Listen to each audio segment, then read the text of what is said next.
Hello viewers, তোমরা কেমন আছো? আমি ভালো নেই, কারণ আজ আমার মনটা খারাপ। তার উপর তাড়াহুড়োয় বেরিয়ে পড়েছি ব্যাংকের উদ্দেশ্যে। না চিন্তা করার কিছু নেই, আমি ফেসবুক থেকে টাকা পাইনি। আজ আমার ব্যাংকে যাওয়ার হুটোপাটা দেখে অনেকে তো বলছে আমি নাকি ফেসবুক থেকে টাকা পেয়েছি, সেটাই তুলতে যাচ্ছি।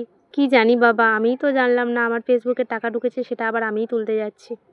কথায় আছে না, হাতে বাস মুখে হাসি, এরই নাম সমাজ রে না।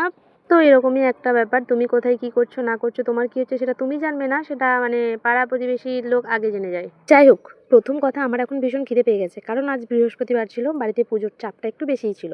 হুটোপাটায় বেরিয়ে এসেছি, খেয়ে আসিনি, যার জন্য খিদে পেয়েছে। টোটোও চলে এসেছিলো, ব্যাংকে যাওয়াটা বেশি ইম্পর্টেন্ট ছিল। আর দেরি করলাম না, তাড়াতাড়ি না খেয়ে বেরিয়ে পড়লাম। আর এখন ব্যাংকেও চলে এসেছি, ব্যাংকে এসে এই ম্যামের সামনে চলে এসেছি। এখানে তো আমার অনেক অনেক অনেক সমস্যা।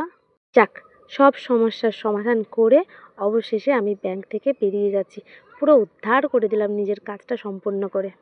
সরি, আমার এখনও সকল সমস্যার সমাধান হয়নি গো। আমার আসল সমস্যা তো নিচে। এই যে এই মেশিনটার কাছে, এই আপডেট মেশিনটার কাছেই আমার সমস্যার সমাধান হতে 40 মিনিট লেগে গেল। আর এদিকে টোটো কাকু দেরি হচ্ছে দেখে আমায় ডাকতে চলে এসেছে। আর এই যে অ্যাকোরিয়ামটা দেখছো, আমরা না এখানে আগে টেলারিং শিখতাম। আমার এখানে একটা ছোট্ট কাজ ছিল, তাই জন্য এখানে এসেছি।